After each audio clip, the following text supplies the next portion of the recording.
Welcome back to another episode of 904 Fishing. Today we're going to be making smoked fish dip out of whiting. So for these first couple ones, I'm just going to throw some fish bites out as per usual. I do have mullet and clams. I also have a cast net in case I want to go that route, but for right now, we're just going to do this and toss these out while I set up the other two rods. Still deciding if I want to throw out something a little heavier or just do these high-low rigs that I tied here. Probably help if I tighten down my drag, huh? There we go. And one advantage to these fish bites, I'll tell you what, is you can just wing these motherfuckers out there.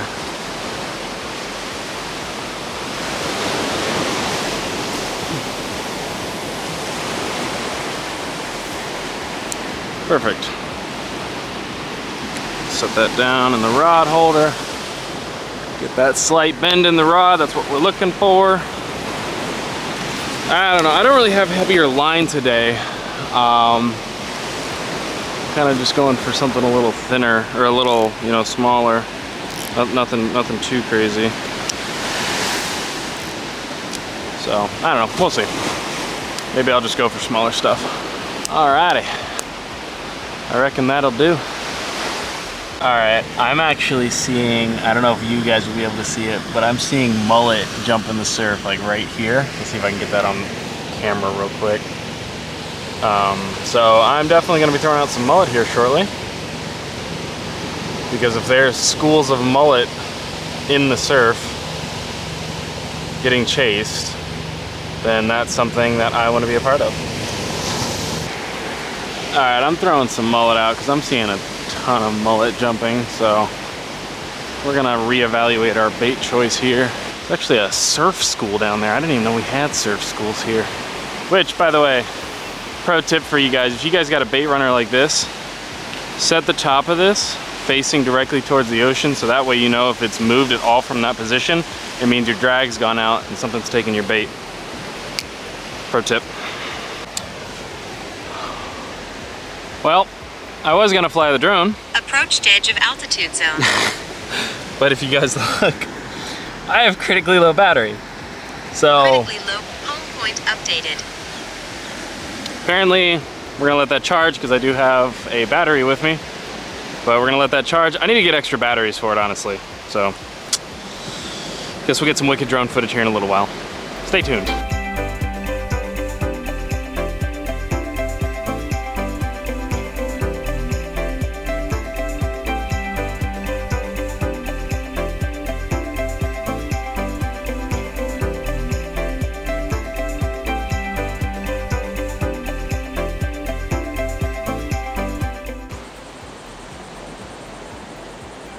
Yeah, I'm not really sure what happened here with the audio mic. I'm still getting used to it, but you see my rod sit down there. I go up and show you the fish and say, well, I guess we are having fish for dinner tonight. Again, not quite sure what happened with the audio. All right, quick interjection here. Sorry about this, you guys. I don't know what happened to the clip that I recorded where I was showing how I made the dry brine. This is a dry brine that I'm making. I did about a cup of coarse salt, a cup of brown sugar, and then a cup of regular white sugar. Mixed it all together, put a layer of it down in the pan, and that's where we'll pick back up. All right, once we have our first layer of fish, or I'm sorry, first layer of dry brine down, we're gonna take our fish. This is the whiting that we caught during the first half of the video. Skin side down. For these other fillets, it won't matter because I actually took the skin off them originally because I didn't know what I was gonna do with them. But these are also whiting that we caught previously. So we're just gonna lay those down in that brine. All right, perfect. And once you have all your fish down like this, you wanna take the rest of your brine. You want to sprinkle it over it. Clearly my brown sugar needed to be broken up a little bit more, but that's all right. Salt's going to draw all the moisture out of the fish, and the sugar will help sweeten it a little bit, and you'll get a little bit of molasses flavor from the brown sugar, which is what you want. All right. Now that it's nice and coated, we're going to make sure we get all the edges here. There we go, just like that. Perfect. Now that we've got our 13x9 coated pan of fish, we're going to slide that in the microwave. We're going to slide that in the fridge for at least 24 hours, let it do its magic, and I'll show you guys tomorrow what it looks like after we pull it out of the fridge and we're ready to hit the smoker. 24 hours later. Okay, it is now the next day. Our fish have been sitting in the fridge for 24 hours, and you can see just how much liquid, I mean, look how much liquid is pooling at the bottom of that, how much liquid that brine has really pulled off. So we're gonna get these guys rinsed off and set onto our wire tray rack in a baking sheet. You don't have to do this. I like doing this just for the sake of convenience. As you can see, this one is well used. So we're gonna get these rinsed off. We're gonna spray a little non-stick onto the wire rack, and then we'll just place them on there, and our grill should be ready to go with the coals that are heating up right now. And right here you guys can see we have all the beginnings to our dip. We've got a little bit of sour cream, a little bit of cream cheese, 2 jalapenos, and an onion. The only thing I don't have out right now is the mayo and some fresh green onions, but I have those out in my garden outside. You guys can really see just how much liquid that dry brine pulled out, because you remember that was just salt, sugar, and brown sugar. It's all that was. And there's all that liquid in there. That's what it's gonna look like when you got it on your wire rack. Obviously those 2 have skin on them, and these 4 do not. So we're gonna get those out to the grill as soon as it heats up. You guys can see we got our offset smoker going here, nice and good. We're sitting at about 200 degrees, which is where we wanna be at. I got it as far over as I possibly can on the right side from the offset there. So we're just gonna let that cook down nice and low and slow. We're gonna go from there, and we're gonna chop up our vegetables while we're waiting. We're gonna start with our jalapenos here. Just gonna cut the tops off, cut them in half. We're gonna get rid of all those seeds. All right, we're gonna wanna slice these up pretty thin here. I don't want the jalapeno to be overwhelming when you're taking a bite of the dip or anything. So we're gonna do pretty thin strips here when it comes to this. I'm just gonna dice this up real fine here.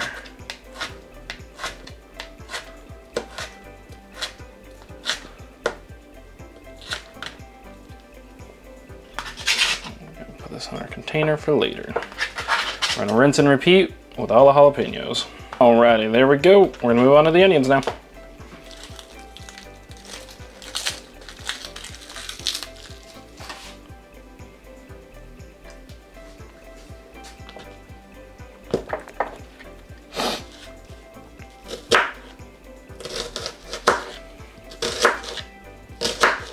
We're all done with our veggies. That's the only vegetables that I put in my dip.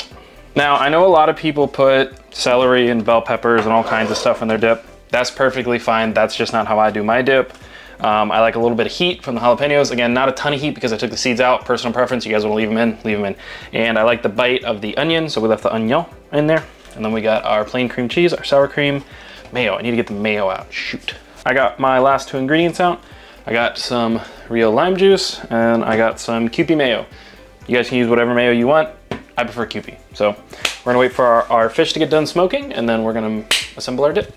So we're waiting for the fish to smoke. It's at about 200 degrees, so it should take between 30 and 45 minutes because they're pretty thin fillets. So this is now the awkward part of the video where I ask you to please like and subscribe, share this video if you like this content. I'm trying to make this a full-time gig because I hate my full-time job. So I want to do this full-time, and I can only do that with the help of you guys. So please, again, if you like this content, you want to see more of it, please like, share, and subscribe. Now that our fish fillets are fully smoked, kind of see almost a glaze on them. That's kind of what we're looking for. They're also very firm to the touch. I did check the internal temperature to make sure it was up to 150 degrees, which is where you want fish. All right, we're gonna let this stuff cool for a little while, and then we're gonna move on over and assemble our dip. And if you guys have a hungry cat like I do who likes to mess with your stuff, I suggest letting it rest in the oven. Obviously, be careful picking that up with your bare hands. It's gonna be hot, it just came off a smoker. Our fish are completely cool now. Well, they're not cool, but they're definitely not hot. You don't wanna put, obviously, hot fish in with, you know, a bunch of cream. That's just not gonna end well. So I'm gonna flake these up, throw them in the bowl, throw in the cream cheese, sour cream, mayo. I'll show you guys how I'm gonna do that. And then we're gonna add a little bit of spices, the vegetables, mix it all up, and we'll be good to go. So this is all personal preference here, how big you want the flakes to be, how big, you know, you want the chunks to be. I see a lot of people on YouTube, you know, do this thing where they put it in a food processor and let that blend it up. I'm not a huge fan of that method. I've done it before. I'm not a huge fan of that method because I find that you don't get, you know, big enough chunks. I like my fish dip to not be super, like thick, or I guess thin in viscosity. I like it to, you know, have actual proper, you know, chunks of fish. Like that's how I like that's about the consistency I'm looking for when it comes to my fish. I like it to be nice and flaky. I like it to basically just, like, I can just take a fillet in my hands, do this, And that's pretty much what I want. I just want shreds of, you know, fish in there. I like to, you know, be able to taste and feel the shreds and the chunks of fish in my dip. Again, personal preference 100%. If you like, you know, a thinner, kind of more runny dip, that's 100% up to you guys. This is how I do it. So we're gonna get this all shredded up and I'll show you where we're gonna go from here. And then to get it off the fillets that have the skin on it, you can just peel it off just like that. It'll come right off the skin, no problem. All right, that's about what I want my fish to look like. You know, there are a couple big chunks in there, but you know, for the most part, it's pretty much shredded. So that's what I look for in my smoked fish dip. Oh man, I used hickory wood chips. That's insane. All right, we'll add everything else. So we're gonna add just plain cream cheese. Doesn't really matter what brand or anything like that. This is just from Winn-Dixie. I did leave this out to soften it up. I'll show you why it's important here in just a minute. 8 ounces of cream cheese that I'm adding, which is equal to a cup. If I can unwrap it here. The gloves are so oily from that fish. All the natural oils and whatnot came out during the smoking process. Alrighty. We're just gonna throw that right in there, come on. All right, come on, there we go. Okay, 8 ounces of cream cheese. This is also 8 ounces of sour cream, but we're not gonna add this whole thing.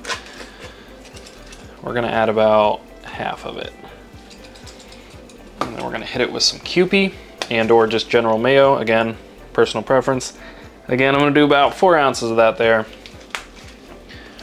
And then, yeah, you know what? We're gonna go ahead and throw in our vegetables as well. Again, that was the jalapenos and onions that I had in there. It was 2 jalapenos and 1 onion.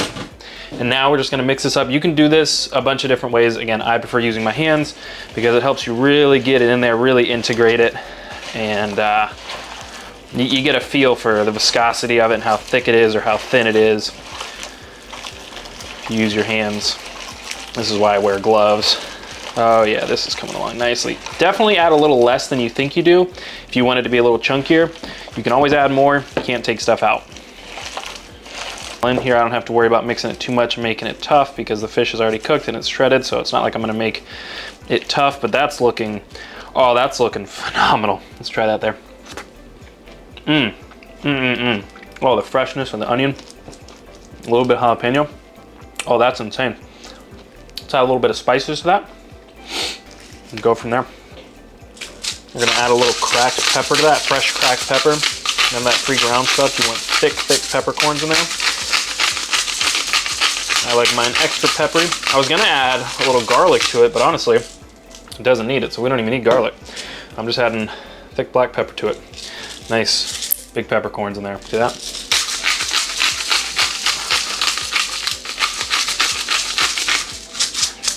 All right. We're gonna fold that over on itself here in just a minute, but we're gonna add a splash of lime juice. Just give it just a smidge of acidity. You don't need a lot. Nothing too crazy there. Again, this is just my recipe, which will be down in the description below, but it's pretty straightforward. We're gonna fold that over in on itself now that it's all mixed together and incorporated. I don't have to worry about mixing it. Oh man, this is looking good, you guys. Smoked fish dip, let's plate it up, and I'll give you guys a taste test. All right, and there you guys have it. Fresh smoked whiting fish dip. So it's looking pretty tasty right there. And again, like I said, I do like it thicker than most fish dips that I've had, but you don't want it too thick. You can't scoop it with a cracker. So like I did right there, if you can't scoop it with a cracker, it's too thick. All right, let's go ahead and give it a taste test.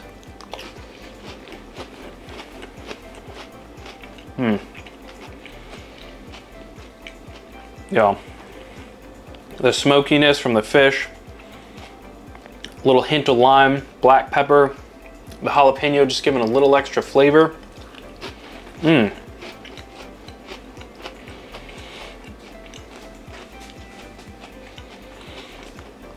Absolutely incredible. Go out, catch you some whiting next time you do. Make this recipe. 10 out of 10 would recommend. I'm gonna chow down. I'll see you guys in the next recipe.